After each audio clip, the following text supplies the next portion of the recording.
65년 만에 기소 독점을 깬 공룡이 나왔다라는 겁니다. 그런데 국회의 상황이 옛날과 많이 달라졌다라는 것이 눈에 띕니다.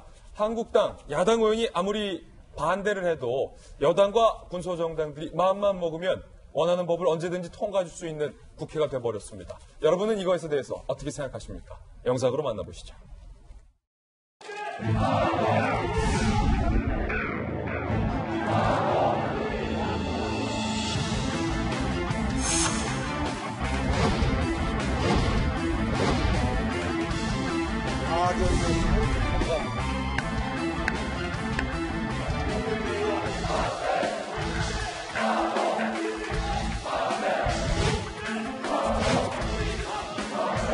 155인이 찬성한 고위공직자 범죄수사처 설치 및 운영에 관한 법률안에 대한 수정안은 가결되었음을 선포합니다.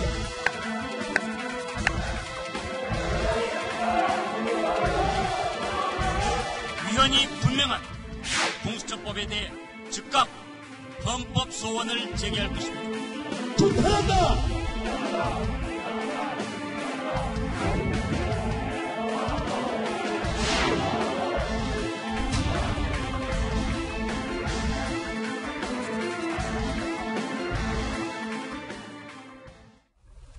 네, 어제 상황 자세히 보셨습니다. 28분 만에 속전속결로 표결 처리가 됐습니다. 무려 160표의 찬성표가 나왔습니다. 함께 보시죠. 28분 만에 공수처법 속전속결 4+1 협의체가 한국당의 퇴장 속에 표결에 들어갔는데 177명의 국회의원들이 착석한 가운데 찬성표가 160표가 나왔어요. 아마 전광판에 159표로 찍혀서 그 한 표는 왜 160이냐 생각하실 분도 많을 텐데 의장의 표까지 찬성표로 포함이 돼서 160표입니다. 자, 반대는 14명 나왔습니다. 4+1 협의체 내에서는 박주선 의원이 유일하게 반대표를 했고요. 기권은 3명이 나왔는데 금태섭, 김동철, 이상돈. 그런데 민주당 내에서 유일하게 기권표를 던진 사람이 금태섭 의원. 사실 금태섭, 조응천 2명의 민주당 의원이 현 공수처법에 대해서 이의를 제기했었거든요. 그런데 금태섭 의원이 기권표를 던져서 사실상 나홀로 반대 표결을 했다라고 볼 수가 있겠습니다. 김병민 박사님, 네. 일단 결과는 이렇게 나왔는데 네. 이게 말입니다. 오늘 여러 조간신문에서 과반도 아니고 절반을 갓 넘기는 머릿수만 갖고 여당과 군소정당이 야당 없이도 마음에 드는 입맛에 맞는 법을 언제든지 이제는 통과시킬 수가 있는 국회가 돼버렸다. 네. 라는 부분을 지적하는 게 많아요. 국회 선진화법의 기본 취지가 완전히 무력화됐다는 얘기가 나오는데요. 일단은 과거에 있었던 동물국회를 많이들 기억하실 겁니다. 과반을 점하게 됐을 경우에 의장이 직권상정하고 무리해서 법을 통과시키게 되면 언제든지 사실상 소수 정당에 대한 입김은 다 무시될 수 있기 때문에 이런 것들을 보완하고자 국회 선진화법이 도출이 된 겁니다. 근데 국회 선진화법이 도출되고 나선 식물국회라는 오명을 쓸 정도로 여야 합의 없이 처리되지 못하는 사건들이 발생되게 되니까 여기에서 도출된 안이 패스트 트랙이라는 것들이 있습니다. 국회에서 의원들의 5분의 3이 동의하게 됐을 경우는 330일의 충분한 숙려 기간을 두고 그때까지도 합의에 도출하지 못했을 경우에는 표결로서 처리할 수 있는 나름대로 절충된 제도들이 있는 거거든요. 근데 지금 문제가 되고 있는 건 바로 어저께 처리가 됐던 고위공직자 범죄수사처 안은 이런 330일의 기간을 충분히 채웠던 법안도 아니고요. 지난번 4월에 패스트트랙에 올라탔던 안을 4+1이라고 하는 협의체에서 속기록과 회록도 남기지 않은 채 일방적으로 수정안을 올린 내용들이 일사천리 처리가 된 겁니다. 그럼 이렇게 수정안에 대해서 과연 현장에 있는 국회의원들은 얼마나 알고 있으며 이 내용들 국민들에 대해서 충분한 내용의 토론이 있었느냐라고 문제를 제기할 수 있을 텐데 그런 건 없이 일단 패스트트랙에 올려놓고 시간이 조금 지나게 된 다음에 본회의에 올라올 순간이 되면 수정안을 통해서 적당히 바꿔서 과반표만 확보하게 되면 언제든지 문제가 있는 법안도 처리할 수 있다. 이런 나쁜 전례를 보여준 것이 아닌가 싶고요. 예. 이 모든 것들을 막기 위해서 사실은 공정하고 그 누구보다 형평성 있는 균형 잡힌 의사일정을 진행해야 되는 게 사실은 국회의장의 역할입니다.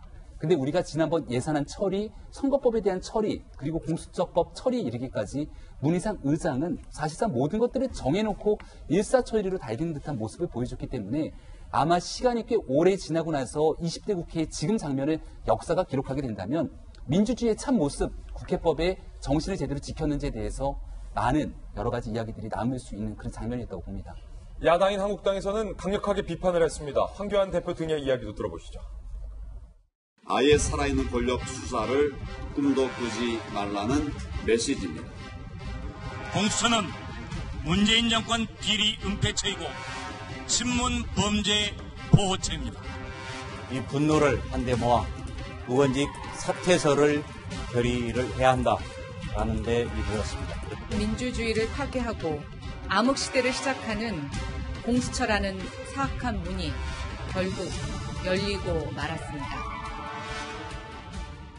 야당에서는 강력 반발하고 있는 건데 어제 조홍천 의원님도 표결을 하셨는데 네. 찬성표를 던지셨어요. 네. 이의 제기하지 않으셨나요?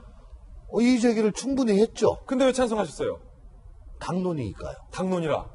좀 더 말씀을 드리겠는데 저는 공수처에 대해서 기본적으로 찬성 입장입니다. 왜냐하면 권력기관 간에는 견제와 균형이 필요하다는 거 제가 누차 얘기했었고 제가 현직 검사 시절에 2004년입니다. 예. 제가 그때 부장검사를 했었는데 당시 부패방지위원회에 파견을 나가지고 고비처법이라고 지금은 공수처법인데 그때는 고비처법이라고 그랬어요. 고위공직자 비리수사처. 고비처법 최초의 고비처법을 성안한 게 바로 접니다. 근데 그때 그 일로 인해 가지고 제가 검찰에 좌천을 당하고 예. 회의를 느끼고 사표를 내고 나왔죠. 저는 공수처는 필요하다고 생각을 하죠. 다만 견제와 균형이 이루어져야 된다고 생각합니다.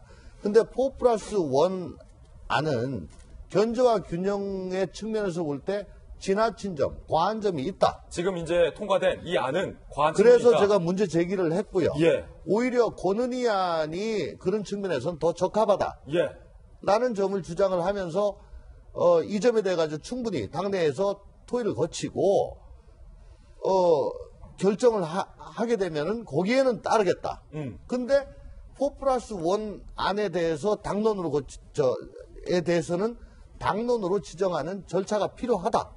그래서 그 절차를 다 거쳤어요.